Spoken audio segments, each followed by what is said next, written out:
दिन में 108 माला की 108 नाम के मालों की जाप करनी है, नमः शिवाय से प्रणाम करना है। पहले तो मैं बताऊँ कि शिव चर्चा तो मैं भी चली हूँ, कभी कभी समय मिलता है, लेकिन मैं शिव चर्चा इसलिए रखाई हूँ, इसलिए नहीं कि मैं लोगों को देखा देखी चलाई, मैं अपने घर में पति और बच्चों को दिखाने के लिए चलाई हूँ कि हमारी शिव चर्चा कैसी होती है।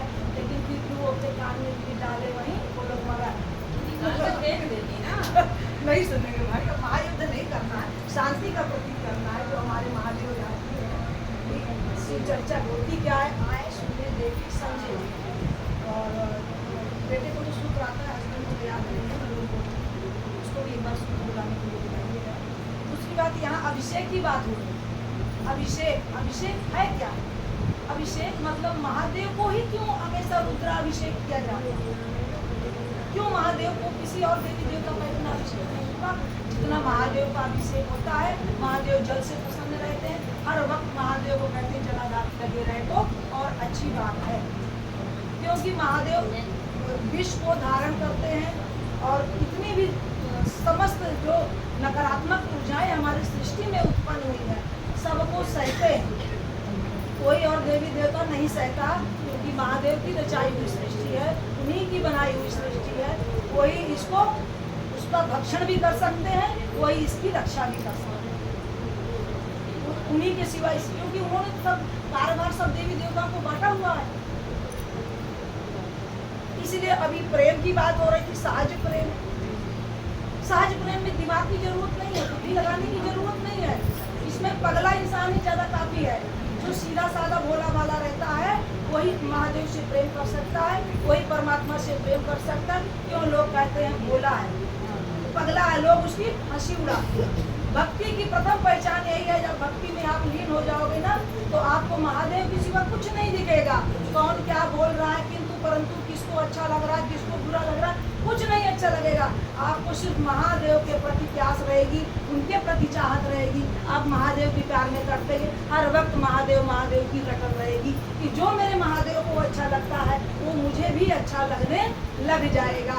जब वो रटन आपको लग जाएगी तो लोग क्या कहेंगे? आपको पगला कहेंगे, बेवकूफ कहेंगे, तो लोग हंसी उड़ाएंगे। अगर उस हंसी की आपने परवाह की फिर तो आगे नहीं बढ़ पाओगे। इसलिए बिना हंसी की परवाह किए, बिना फालतू की बातों को ध्यान करते हुए अपने महादेव से लगन लगा लीजिए। ज़्यादा दिमाग चलाने की जरूरत नहीं है, ज़्यादा किताबी विद्या की भी जरूरत नहीं है। जो साहब भैया ने ये शिव चर्चा हमारी लेके आए हैं, साहब भैया सहज और सरल, क्योंकि दुनिया आज के जो ये ज़माना है बहुत क्या कहते हैं कि भीड़ भाड़ का ज़माना है, व्यस्तता का ज़माना है, लोग बहुत व्यस्त रहते हैं, सबके पास बहुत अनेकों अनेक बहाने हैं पैसा को कमाने के पीछे भाग लगी है, जिसमें से मैं भी शामिल हूँ। पैसा कमाने के लिए, रोजी रोटी कमाने के लिए मेरी जो है शिव चर्चा स्थगित हो रही, रुक रही है ना, कहीं ना कहीं रुक रही है। ये तो एक को ही पा सकते हो, या तो नौकरी कर लो या तो महादेव को कर लो। महादेव को भजने के लिए धीरे धीरे धीरे धीरे हमें पीछे पड़ना पड़ेगा उनके। अभी जैसे दीदी मधु दीदी कह रही थी कि नित्य चर्चा में चलने से क्या हमें महादेव मिलेंगे, हमें मिलने लग जाएंगे। कुछ आप या दोनों लोग बात कर रही थी, आप लोगों ने कहा था यस हमें मिलते हैं, हमें उतारना तो पड़ता है। कहने का मतलब ये है, हाँ कहने का मतलब जब रोज रोज जाएंगे तो करत करत अभ्यास से जड़मत हो सुजान। कहने का मतलब किसी व्यक्ति को आप एक बार, दो बार, 4 बार, 10 बार बोलो, कितना बेहया इंसान होगा, कहीं ना कहीं उसके कान में वो जगह घर कर जाएगी।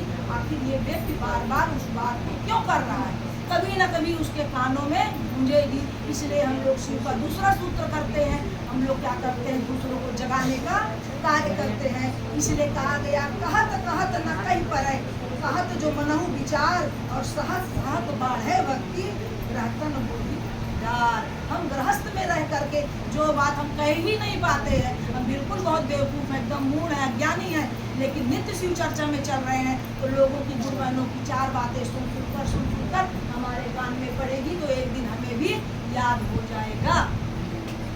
हम कहते हैं दीदी हमें कुछ बोलना नहीं आता, हमें कुछ कहना नहीं आता, लेकिन हमें क्या होगा, हमें कहना आ जाएगा।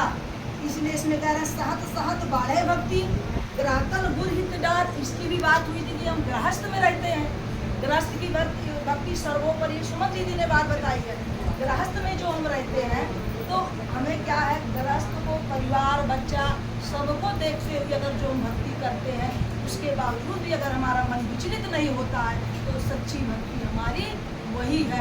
कलयुग की भक्ति, कलयुग में कहा गया कलयुग केवल नाम आधारा, सुमर सुमर नर उतर ही पारा। इसमें सिर्फ नाम जप की महिमा है जो हमारे साहब भैया ने बताई है।